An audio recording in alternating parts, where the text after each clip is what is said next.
nggak apa-apa, aku nggak apa-apa, dan dia tidak merasa dia overthinking gitu kan. Nah sebetulnya itu bisa sembuh dengan sendirinya ketika balik lagi tadi ruang kesadaran itu sudah ada gitu. Selamat malam, selamat datang kembali di podcast Ansor. Kembali lagi bersama kita di sesi Selaras. Bersama aku Ingrid dan juga bintang tamu kita. Saya Leli Mei, hai semuanya. Thank you Teh udah hadir di sini. Sama-sama. Malam ini kita mau bincang-bincang tentang cerita memulihkan diri. Kita kan tahu ya bahwa hidup itu tidak selalu sesuai rencana. Iya. Oh iya, ini pasti semua setuju langsung gitu. Iya. Jadi di usia Teteh sekarang pastinya udah melalui banyak. Aduh belum apa udah ngomongin usia gini ya. Aduh ini gimana ini ya? Iya. Sudah melewati banyak fase begitu ya. Termasuk belum lama ini Teteh kehilangan suami begitu ya. Betul. Aku sedih jangan? Boleh bebas. Apapun yang dirasain ya boleh Teteh share. Boleh aku sedikit bertanya Teh tentang itu? Boleh nggak apa-apa. Bagaimana atau apa yang Teteh rasakan ketika kehilangan suami yang pada waktu itu setahu Ingrid mendadak ya? Ya mendadak sekali. Ya pasti ya sedih ya, berduka ya, kaget gitu kan. Karena maksudnya kalau nurutin emosi ya, yang terjadi emosi itu seperti film-film di sinetron lah gitu ya. Gak percaya gitu kan, masa sih gitu kan. Kalau secara umum kan masih terhitung belum terlalu tua lah ya gitu, baru setengah baya gitu kan. Gak ada dalam tadi ya, tidak ada dalam rencana kita tuh bahwa akan secepat ini gitu, nggak ada, karena kan masih banyak sekali rencana-rencana ke depan kita seperti apa dengan keluarga, dengan anak-anak gitu. Tapi ya memang pada akhirnya dan itu perlu waktu Mbak Ingrid, perlu waktu untuk kita kembali ke titik kesadaran. Nah pada waktu itu ya alhamdulillah untungnya gitu kan kita tidak terlalu kosong banget lah, dalam arti bahwa kita juga sering bertemu orang-orang yang bercerita dan lain-lain. Nah yang lucunya kejadiannya kayak gini, ketika itu terjadi pada diri saya pribadi, walaupun saya sudah menangani hal-hal yang kasusnya adalah bagaimana menangani kehilangan, bagaimana kita kehilangan di sini bukan hanya kehilangan orang yang kita cintai ya, tapi juga kehilangan sahabat kah atau kehilangan barang-barang gitu kan. Nah pada akhirnya siap tidak siap, mau tidak mau, tidak ada yang pernah siap dengan kehilangan. Jadi quote yang pertama aku kepake nih sama aku, jangan pernah mengatakan ikhlas pada orang yang kehilangan. Pertama itu, karena kehilangan itu tidak ada obatnya. Karena kita kan tidak menyiapkan diri, dalam arti menyiapkan diri bahwa hari itu gitu loh, secara timing gitu ya. Nah artinya pada waktu itu pun sama yang saya bilang tadi, kayak di sinetron-sinetron, karena seperti di drama-drama gitu. Apa iya, terus kok aku kok kayak gini gitu. Tapi saya mencoba untuk lebih kepada penerimaan dulu awalnya. Belum nyampe tahap ikhlas dan merelakan nih, nerima aja dulu gitu kan. Bahwa oh iya ternyata ini yang harus saya hadapi di hadapan saya ini, takdir, bicara takdir ya, pada akhirnya kita kan menguatkan diri, ini takdir karena kan stimulus dari orang-orang yang memeluk kita pun begitu, ini takdir kayak gitu. Iya saya tahu ini takdir, tapi coba kalau kamu yang jadi aku. Kan kita sering defense-nya kayak gitu. Iya. Nah makanya setelah fase kehilangan itu mulailah aku mencoba kembali ke titik kesadaran bahwa ya ini, bahwa kehilangan itu sebuah keniscayaan, bahwa kita tidak pernah bisa menghindari, apalagi yang namanya kematian gitu kan. Kita tidak bisa menghindari sesuatu yang tadi itu sudah ditakdirkan. Nah pernah saya bicara dengan suhu Tommy 6 bulan sebelum kehilangan itu, saya tuh pernah bertanya tentang kalau kita kehilangan atau kalau kita ditinggal gitu, maka apa yang pertama harus kita lakukan gitu. Ya makanya memberikan ruang luka sebetulnya, memberikan ruang luka, memberikan ruang duka. Jangan dilawan gitu. Walaupun tidak harus kelihatan nangis-nangis bombay kayak gitu kan, gak harus kelihatan wah pingsan-pingsan gitu. Itu setiap orang beda-beda ya cara menanganinya. Nah pada waktu itu memang saya merasa ya sudah, yang sudah tidak ada tidak bisa lagi dikembalikan kepada kita. Artinya saya memegang sekali bahasa yang dikatakan oleh suhu itu adalah bahwa bagaimana yang sudah meninggal sudah selesai, yang sudah hilang sudah hilang. Sekarang bagaimana yang hidup melanjutkan hidup. Nah, itu kan tidak sesederhana kalimat itu. Betul. Kehilangan ya sudah, yang namanya hilang sudah hilang. Tapi bagaimana sekarang kita mencoba melanjutkan hidup dengan yang masih tersisa. Kan itu, dan itu kita perlu waktu gitu kan untuk mencoba mengembalikan kesadaran itu gitu Mbak Ingrid. Oke, ruang luka ya Teh ya. Ya, jadi kita kan kebanyakan gini, tadi kan seperti tema kita di Selaras kali ini ya, bahwa bagaimana sih kalau hidup di luar rencana gitu atau tidak sesuai dengan rencana yang sudah kita tuliskan nih. Menuliskan rencana itu harus, kalau menurut aku harus gitu, supaya kita punya tujuan kan gitu ya. Pokoknya aku di usia segini harus punya ini, aku harus begini, itu harus. Karena apa? Itu untuk memotivasi diri kita bahwa kita tuh punya tujuan, nggak luntang-lantung lah ya gimana Gusti Allah aja lah gue hidup, ya nggak gitu juga sih ya, gitu judulnya. Nah, kemudian ketika semua tidak sesuai dengan rencana kita, maka penerimaan diri itu yang pertama, walaupun saya bilang sekali lagi tidak mudah gitu, dan setiap orang itu punya konsepnya masing-masing dalam hal penerimaan. Nah, balik lagi yang harus dilakukan adalah sebelum menerima itu adalah ruang sadar gitu. Makanya ruang sadar itu adalah tidak menghindari luka itu, tidak menghindari duka itu, tidak lari dari kesedihan itu, nikmati saja. Toh ternyata kesedihan, luka, duka itu kalau dinikmati juga, dinikmati kan berarti kan sesuatu yang tidak berlawanan gitu loh.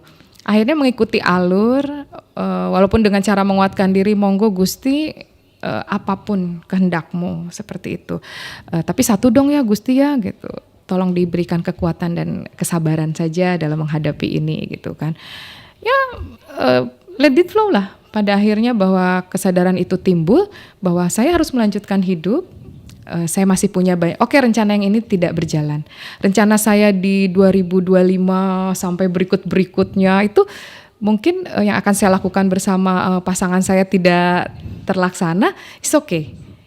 Berarti saya masih harus melihat catatan rencana saya yang lain. Dan tidak ada salahnya juga kita mengubah rencana-rencana itu seperti itu. Oke, artinya kita perlu untuk menerima gelap untuk melihat terangnya hidup ya Teh. Iya sih, makanya kalau lari terus dari kenyataan itu nggak pernah selesai sih kalau menurutku ya gitu. Jadi kalau misalnya kita, makanya aku bilang kita tuh harus memberikan ruang untuk kesedihan itu, untuk luka itu, untuk segala hal-hal yang mungkin tidak mengenakan gitu ya. Walaupun misalnya apa sih menikmati kayak gitu. Yang balik lagi saya bilang itu tidak mudah, tapi itu cara kita menyembuhkan diri. Cara kita menyembuhkan diri, menerima dulu. Kalau misalnya, jadi kalau menurut aku gini, yang namanya ketidakenakan apapun namanya ya, mau duka, mau apalah yang tidak enak, sebuah emosi yang marah atau apa, itu kan seperti tamu tadi undang datang ke dalam tubuh kita, ke dalam pikiran kita. Yang namanya tamu nggak diundang, kita nggak siap kan, tiba-tiba ketok-ketok pintu atau nyelonong masuk kan, ya udah dipersilahkan aja duduk dulu, coba dikenali. Dari mana? Kenapa bisa sampai ke sini? Ada perlu apa? Ibaratnya ya, kalau kita nerima tamu tadi undang kan. Nah, ketika kita berdialog dengan si tamu tidak diundang itu, kita kan ada ruang, oh dia tuh datang ternyata mau ini, oh ternyata dia tuh gitu. Pada akhirnya mungkin nanti di ujungnya adalah hikmah yang kita dapatkan gitu, karena kita tidak menghindari gitu. Begitu ada tamu tadi undang, kita langsung panik, nutup pintu, wah bikin gerendel, bikin apa gitu. Artinya kan satu, kita panik, kita seperti menganiaya diri sendiri. Kalau menurutku seperti itu. Udah nggak bisa terima, ya jawabannya diterima gitu. Iya. Karena itu terjadi memang untuk kita. Jadi mau dihindari atau diterima itu akan tetap terjadi pada kita, begitu ya? Iya, karena kan namanya sudah terjadi. Nah, yang sering jadi hantaman adalah kita tidak menerima yang terjadi, kan gitu. Betul. Kita tidak menerima yang terjadi, sebisa mungkin isi kepala kita, pikiran kita, emosi kita kan menolak itu, tidak memberikan ruang untuk itu. Saya yakin setiap orang itu punya ruang rahasia yang isinya mungkin kamar 1 adalah bahagia, kamar 2 adalah kenikmatan, kamar 3 semacam emosi-emosi itu ya, terus penerimaan diri, itu pasti ada ruang-ruang di dalam. Cuma masalahnya kita kadang lupa naruh kuncinya di mana gitu, atau salah naruh gitu, salah simpan. kapan gitu kan. Pada akhirnya kan terjadi pergulatan di dalam batin kita, di dalam kepala kita, yang tentu saja ketika terjadi pergulatan itu karena tubuh kita adalah satu kesatuan jasmani rohani, lahir batin, itu sudah pasti akan kena ke tubuh kita, ke pikiran kita. Pada akhirnya itu akan mempengaruhi kehidupan sosial kita gitu. Makanya tidak bisa dihindari juga kalau orang yang katakanlah rencananya hidupnya tidak sesuai dengan rencana itu depresi atau apa gitu kan, lari dari kenyataan gitu, tidak menerima kenyataan. Tapi kan itu proses. Nah, bagusnya sih selain merenung sendiri, kita ada perlu stimulus gitu kan. Tapi itu setelah kita menemukan lagi-lagi ruang kesadaran kita. Ya, karena semakin kita menolak kenyataan justru kita akan semakin menderita dan capek mau sampai kapan gitu, karena kenyataannya sudah terjadi. Betul. Terus mau kita ilangin kayak apa partnya, mau pura-pura hilang ingatan kan nggak mau juga kita. Iya betul Teh, cuma memang kita tidak bisa pungkiri bahwa sejak kecil kita lebih banyak diajarkan untuk pintar agar lebih banyak meraih sesuatu, tapi sedikit sekali kita diajarkan untuk memaafkan hidup, memaafkan segala sesuatu yang terjadi yang mungkin itu di luar keinginan kita. Jadi gini, seperti sebuah lagu ya, hidup itu panggung sandiwara, kan hidup itu panggung sandiwara. Pada akhirnya semua rencana-rencana itu kan kita membuat skenario skrip untuk diri kita sendiri gitu. Tapi ketika misalnya terjadi force major atau apa rencana-rencana kita tidak seperti perjalanan lah. Saya hari ini misalnya mau pergi ke Jogja, terus tiba-tiba keretanya mogok atau apa. Intinya kan itu sudah terjadi. Itu kejadian yang harus kita hadapi gitu kan. Dan itu kan bukan berarti kita tidak jadi berangkat ke tujuan itu, misalnya ke Jogja tadi itu. Ketika kita misalnya udah beli kereta, keretanya nggak berangkat atau kita ketinggalan kereta, terus kita mau diem aja, ya udah deh, gue nggak jadi ke Jogja, nggak bisa lah, masih ada bis kali, masih ada travel kali. Itu kan berarti kita memerlukan waktu untuk diam sejenak. Oke, aku ketinggalan kereta, tapi bagaimana caranya aku bisa ke Jogja? Artinya aku harus mencari transmoda yang lain. Nah, begitu juga analogi itu aku pakai dalam hidup aku. Oke, ketika rencana ini aku tidak berjalan dengan lancar atau karena ada hambatan, artinya aku harus punya rencana lain tanpa mengubah tujuan dulu, sebisa mungkin tanpa mengubah tujuan dulu. Seperti itu. Kan kita kan makhluk paling keren ya, sama Allah dikasih akal, kan dikasih pikiran ya. Maksudnya kita pergunakan itu sebaik-baiknya. Nah, artinya di sana tadi saya sebutkan harus ada ruang diam dulu, ruang jeda dulu. Kalau kita panik nggak bisa berpikir. Jangan mengambil keputusan saat panik, jangan mengambil keputusan saat emosional gitu kan. Artinya apa yang kita ambil itu belum selaras nih dengan yang kita butuhkan, karena itu berdasarkan emosional kan, keputusan impulsif itu ya? Impulsif banget gitu. Nah, satu lagi nih buat sahabat-sahabat podcast ya, aku tuh sebuah kalimat gitu yang mengatakan bahwa ketika menyembuhkan itu bukan memperbaiki yang sudah rusak. Ingin sembuh itu bukan memperbaiki yang sudah rusak atau yang sudah hilang, yang sudah hancur gitu. Tapi menyembuhkan itu adalah menerima kehancuran itu sendiri. Menerima dulu, baru kamu bisa sembuh. Kalau kamu misalnya fokus pada ingin membenahi yang rusak tadi gitu, sampai kapan dan energimu akan terkuras. Bukan berarti tidak bisa, tapi energimu akan lebih terkuras, emosionalmu akan lebih diaduk-aduk gitu. Artinya ketika, kalau bahasanya gini, memaafkan diri sendiri dulu, memaafkan diri sendiri, kemudian memaafkan apa ya. Kadang kan sebuah rencana tidak berjalan sesuai itu, kadang aku sih yang kayak gini, aku yang begini, harusnya aku begini. Artinya itu kan ada penyalahan pada diri sendiri gitu kan. Iya, betul. Harusnya aku nggak gini gitu. Contoh sederhana lah ya, kayak misalnya kita makan bakso, karena lagi cuaca dingin, kita pengen makan yang panas, yang pedas. Resikonya adalah sakit perut. Nah, terus kemudian ketika kita diare, kita menyalahkan diri kita sendiri kan. Harusnya aku nggak gini. Ya udah, terus waktu mau diputar lagi, kamu nggak jadi pesan bakso yang pedas itu. Ya kan enggak. Artinya bagaimana kemudian kita tidak mengubah balik waktu ke yang itu. Coba aku nggak makan ya. Ya udah kan udah kejadian. Kamu udah makan. Terus kemudian sekarang kamu udah diare. Fokuslah bagaimana kamu mengobati diare kamu. Ya betul. Gitu. Dan kamu mengobati diare kamu ketika kamu panik, kamu tidak menerima. Wah gini-gini, tubuh itu menolak. Saya jadi teringat Teh dengan perkataan salah seorang guru bahwa penyembuhan itu hanya mungkin terjadi saat keinginan kita untuk mengontrol, mengendalikan, mengejar atau bahkan memperbaiki diri kita itu surut. Jadi keinginan-keinginan tadi itu surut, berangsur-angsur hilang. Karena ketika kita masih set expectation, kita masih berharap bahwa kita akan sembuh, sebenarnya kita mengendalikan ego. Kita sedang berupaya bahwa sesuatu tetap harus terjadi sesuai keinginan kita. Padahal kita lupa bahwa segala sesuatunya hanya bisa terjadi, termasuk penyembuhan itu sendiri, atas dasar kasih sayang Tuhan. Iya, tapi kan proses ke situ panjang betul, Proses itu panjang ya. Walaupun sebenarnya kita udah tahu nih tentang itu, tapi ketika kita menjalani itu kan terjadi oleh saya kemarin ya. Aku tuh ngomong tuh sebenarnya enak banget ya sama orang, kalau orang lagi konsul ke aku tuh kita harus menerima begini. Begitu blep Gusti Allah itu terjadi sama aku. Oh, kayak gini rasanya gitu. Pada akhirnya aku mengambil hikmah itu adalah bahwa untuk meningkatkan pengetahuan aku ya, bahwa ini bukan kata orang tapi aku merasakan ini gitu kan. Pada akhirnya tadi kalau disebut kita pengen sembuh, berharap ini harus, kalau menurut aku harapan itu harus, cuma kita berdialognya hanya satu sisi, hanya dengan pikiran dan keinginan kita. Kita lupa menanyakan keutuhnya, seutuhnya tubuh kita. Karena kalau menurut aku harapan itu harus selalu ada, bahwa aku harus lebih baik dari hari ini. Itu kan menstimulus ya, memotivasi kita ya. Dan itu juga kita dengan lingkungan kita yang mendukung, itu kan mempercepat penyembuhan. Atau kita datang ke konselor gitu ya, kita datang ke terapis juga, itu kan menstimulus. Tapi tetap kunci utama untuk sembuh itu adalah di dalam diri kita sendiri. Betul. Iya. Kalau tadi misalnya sampai di titik mengikhlaskan ya, bahasanya begitu, menerima gitu ya, bahwa ya udah, berarti semuanya mengalir seperti apa adanya lah, apa maunya Tuhan. Iya itu betul, tapi bukan berarti kita nggak ikhtiar.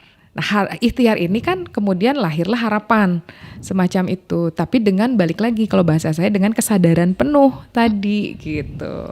Jadi saat kita mengakses pertolongan, entah itu ke profesional manapun, juga mesti dibarengi dengan open will, open heart, dan open mind ya Teh.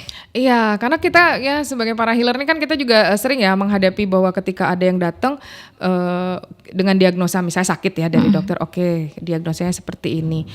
Terus kemudian menurut kita mungkin itu bahasa yang ingin menenangkan, tapi menurut dia itu tidak bisa diterima, kayak baik ya Ibu, kita terima dulu penyakitnya. Saya ini kesini mau menyembuhkan, kenapa saya harus nerima penyakit saya? Itu kan juga oke, kita nggak bisa balik emosi kan kita. Oh mungkin cara kita berbicara sama dia nggak bisa diterima nih gitu kan. Maksud saya bukan menerima penyakitnya dalam tanda kutip yang negatif ya, cuma maksudnya berdamai dulu dengan keadaan.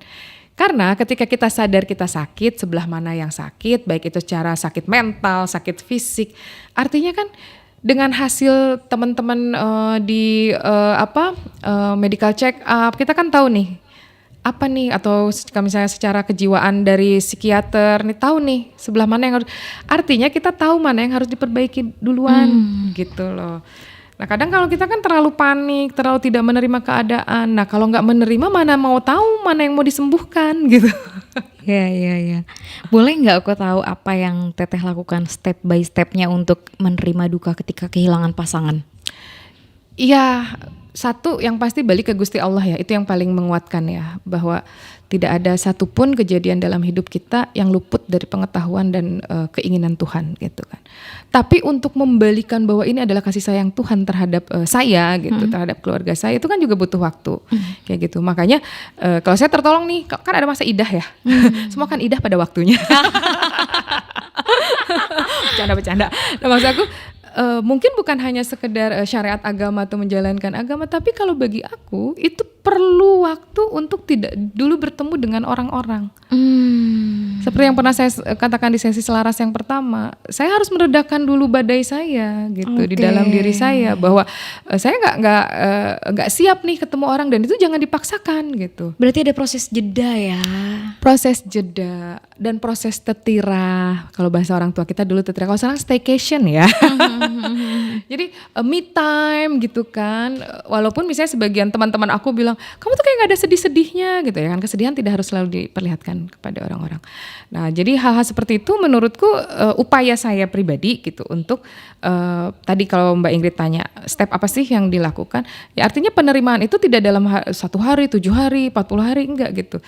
Tapi bagi saya pribadi ini bisa berlainan dengan orang lain ya, bahwa saya tetap tidak merasa kehilangan.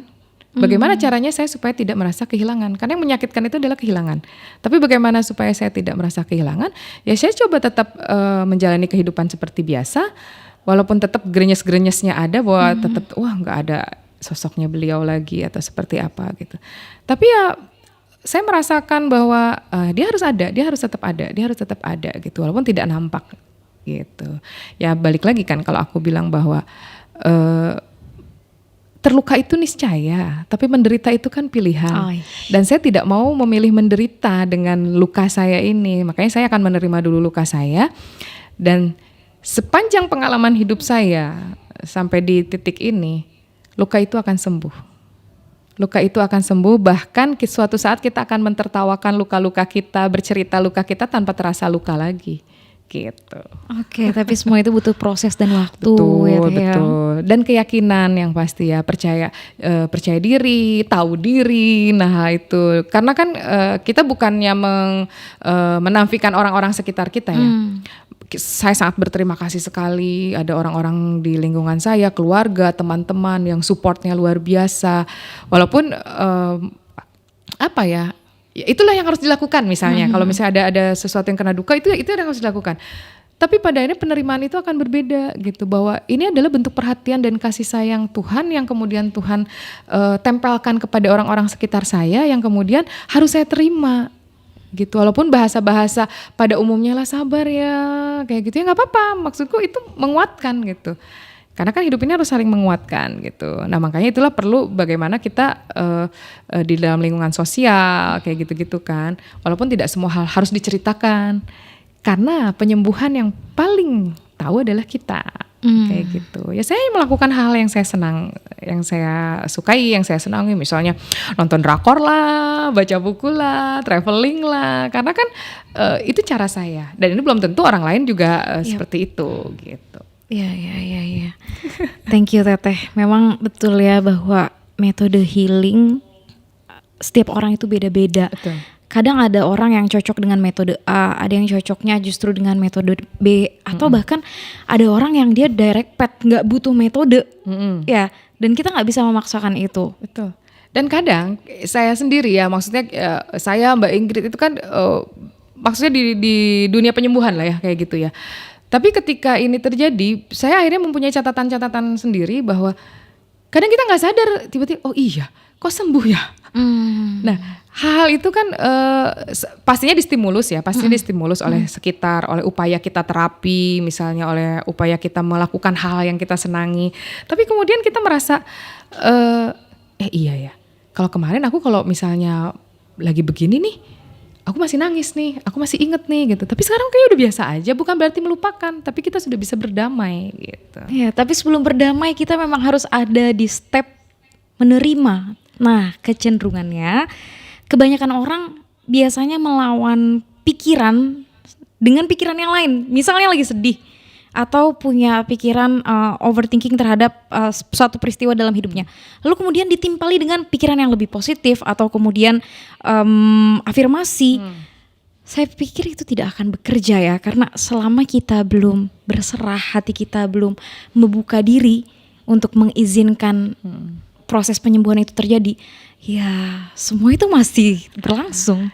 Iya betul, makanya kan ini erat kaitannya sekali antara pikiran, kemudian kesehatan kita ya, kesehatan mental dan kesehatan fisik kalau menurutku gitu. Jadi seperti kita tahu ya di dalam terapis gitu, orang yang sedih, cenderung sedih terus-terusan, maka dia akan terlihat dari raut mukanya, kemudian dia lambungnya akan, asam lambungnya naik dan seperti apa. Nah, disadari tidak disadari itu kan pasti akan terjadi kepada kesedihan yang menumpuk, kecemasan yang menumpuk, kemudian sakit kepala, overthinking yang menumpuk. Nah, kadang kita kan masih bias nih, overthinking itu apa sih? Gue mah nggak apa-apa, aku nggak apa-apa, dan dia tidak merasa dia overthinking gitu kan. Nah sebetulnya itu bisa sembuh dengan sendirinya ketika balik lagi tadi ruang kesadaran itu sudah ada gitu. Jadi kita tidak menutup diri yang tadi di awal kita bilang ya kasih ruang lah space buat luka itu. Kamu mau nangis ya nangis aja, kamu mau teriak ya teriak aja. Cuma ya maksudnya yang tidak boleh kan bikin panik orang lain gitu kan, ada caranya. Nah kalau nggak tahu caranya gimana, ya bicaralah dengan orang-orang yang mengerti tentang itu, proses itu gitu. Nah hal seperti itu balik lagi di dalam tema kita hari ini. Karena saya yakin siapa sih yang nggak pernah merasakan hidupnya tiba-tiba di luar rencana gitu kan, di luar ekspektasi, baik itu skala kecil, medium atau yang langsung brok gitu kan. Semua orang pasti pernah merasakan bahwa apa yang dia pikirkan, apa yang dia rencanakan tidak terwujud. Nah artinya ketika yang satu tidak terwujud, ada pintu lain yang harus diwujudkan. Kalau kamu berhenti stuck di situ, meratapi kegagalanmu, meratapi ketidaksempurnaan rencanamu, maka rencana-rencana yang lain tidak pernah kamu lihat gitu. Jadi intinya tetaplah bergerak. Jadi yang harus kita lakukan adalah bergerak, yang harus kita lakukan tetap berjalan, menjalani kehidupan. Berlari tidak perlu sesekali kamu harus berhenti, jeda tidak apa-apa. Jeda sesekali, menikmati apa yang menikmati di sini, apapun yang sedang kamu rasakan kamu nikmati. Kemudian setelah itu harus bangkit lah, tetap hidup harus berjalan, life must go on kan gitu. Bagaimana caranya kita melanjutkan kehidupan setelah kehilangan, setelah keberantakan rencana gitu.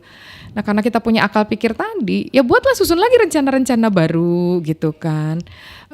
Putar kompasnya, misalnya yang harusnya tujuannya, kita putar lagi kompasnya. Dan saya yakin semua sahabat-sahabat malam ini yang mendengarkan podcast ini juga pasti punya kisahnya masing-masing gitu kan. Misalnya dalam pekerjaan, dalam karir, dalam percintaan, dalam apapun, ya nggak semulus itulah. Tapi ada lagi satu kalimat yang saya yakini bahwa kehilangan atau keterpurukan, ketidakberdayaan kita itu adalah seni kita menjadi manusia. Kan jadi sangat beragam, harmonis sekali kan gitu. Lempeng aja kita tuh hidup yang gak enak juga sih. Semua seperti gelombang lah. Dan yakinlah bahwa nahkoda yang hebat tidak dilahirkan oleh laut yang tenang. Oke. Nahkoda yang hebat itu sudah melewati berbagai gelombang dan batu karang. Thank you banget Teh Reli. Jadi sama-sama. Untuk Sobat Ansor, kita perlu ingatkan diri lagi ya untuk tidak terlalu cepat menghakimi perasaan, menghakimi pikiran, atau menghakimi kenyataan yang datang dalam hidup. Karena hidup ini sejatinya adalah proses belajar, pemulihan, penyembuhan diri juga bagian dari proses belajar. Tadi Teh Reli bilang, ya sudah ketika keterpurukan itu datang, kita merasa tidak berdaya, yang perlu kita lakukan hanyalah bergerak, mengikuti gerak kehidupan itu sendiri yang tanpa motif, tanpa tujuan, mengalir saja hingga pada akhirnya seperti sungai akan menemui muaranya. Iya betul, dan saya ulangi lagi, terluka atau hancur itu niscaya, tapi menderita itu pilihan. Terima kasih sekali Teh Reli Sama-sama. untuk sesi selaras malam ini. Kita ketemu lagi Teteh di next episode. Sampai jumpa lagi Sobat Ansor, jangan bosan bertemu lagi dengan kita. Assalamualaikum. Assalamualaikum warahmatullahi wabarakatuh.